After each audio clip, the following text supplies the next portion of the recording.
must take a moment today to thank the boldness of our government and our shareholders. William Hamilton built his venture on the ashes of the Second World War. The copper mine he envisioned was ransacking the First Nations' ancestral territories, drawing the wrath of the local people. It definitely took nerves of steel to stay the course, despite all this hostility.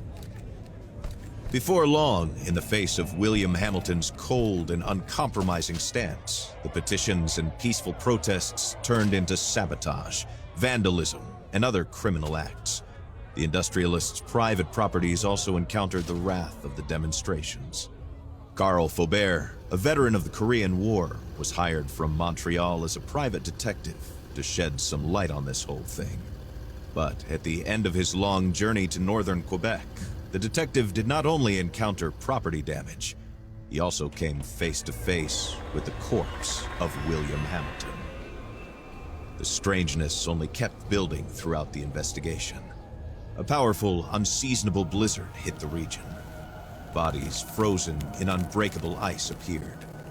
The local fauna began to act strangely and aggressively. Carl Faubert began to doubt his own sanity.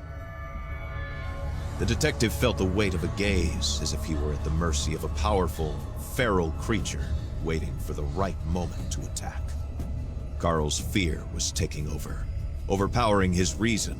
He was giving in to delirium. In that instant, he thought that the dark waters of the lake might shield him from the shapes that pursued him. From there, he had a renewed hope in civilization, or whatever was left of it.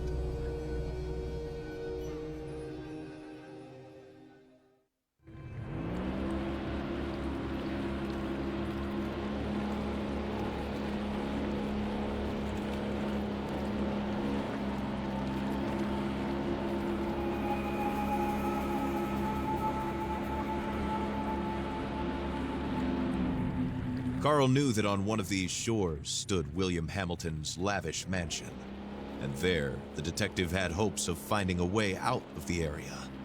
A phone, a truck, who knows? Under the luxurious paneling and damask carpets, he might be able to find answers to his questions.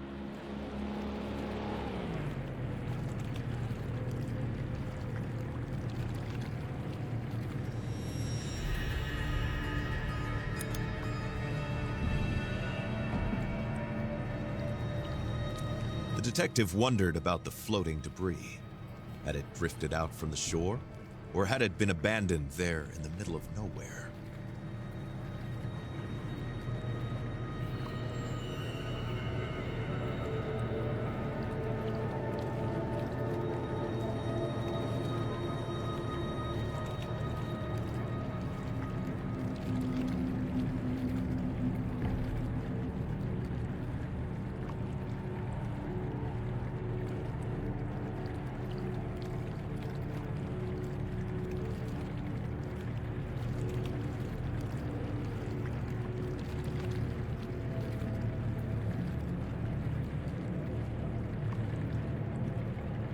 Carl saw a boat in the distance, clearly piloted by one of his own. Had he finally made it to civilization? His hopes were immediately drowned out by the sound of gunshots. Time to flee again, and fast.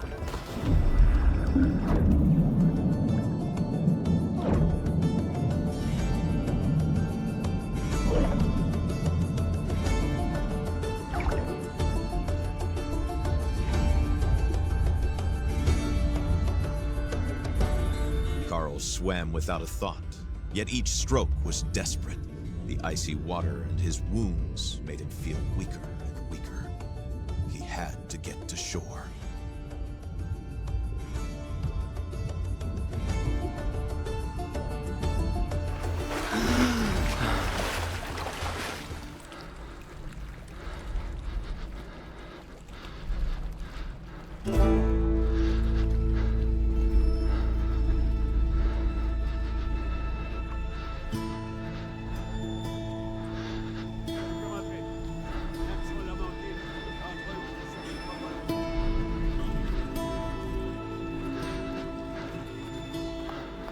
The bleeding and the hypothermia were tearing at Carl's poor body.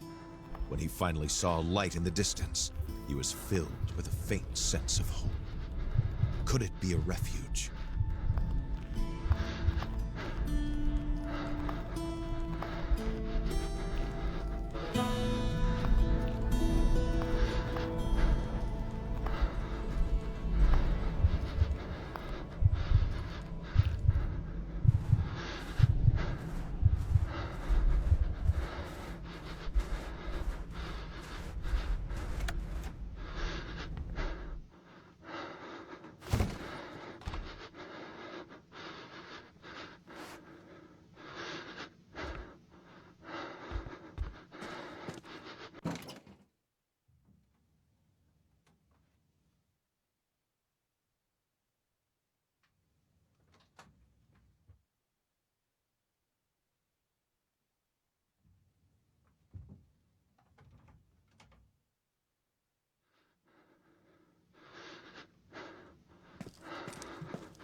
The red glow of the flames allowed Carl to see the full extent of his injuries.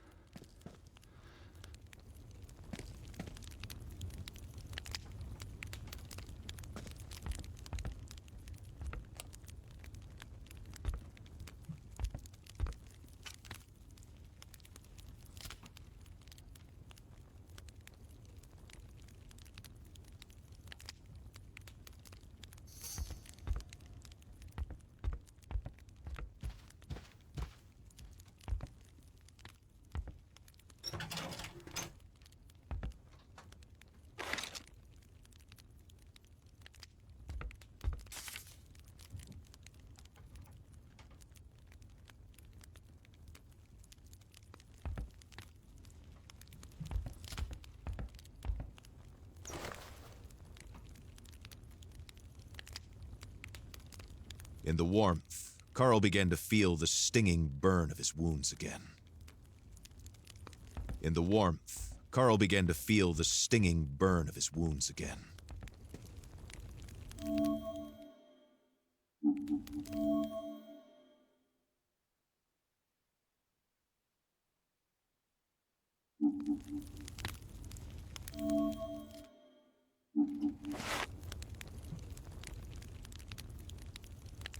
Once his injuries were treated, Carl suddenly felt very relaxed. A few hours of sleep would be just.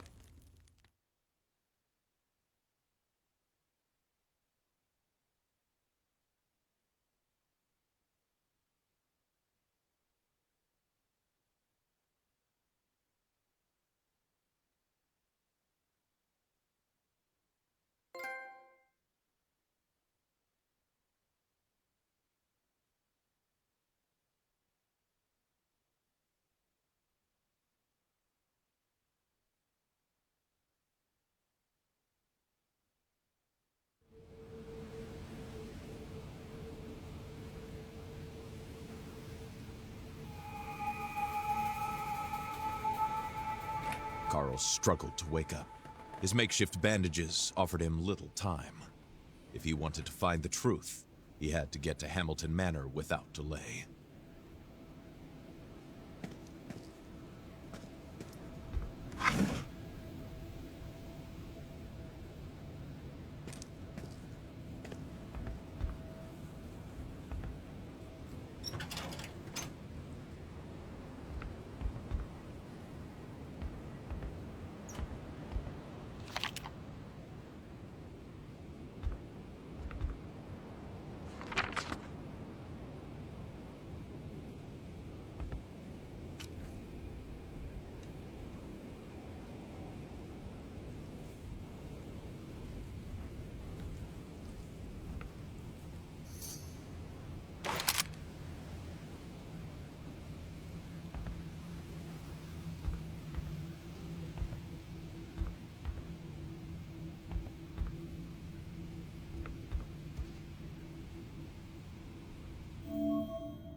Carl left his refuge, knowing that he was headed to a more comfortable but otherwise ominous place, Hamilton's mansion.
Carl Faubert was a sensible man.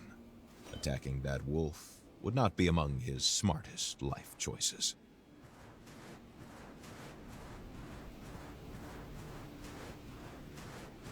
The ice looked recent. Better not test it.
Carl tried to put the horror into perspective.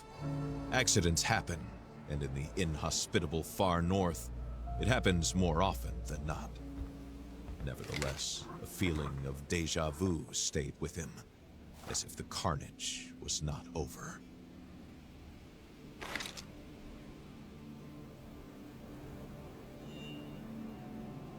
A radiation detector. Clearly, Hamilton's people were digging for more than just copper. Keeping this handy tool could prove beneficial.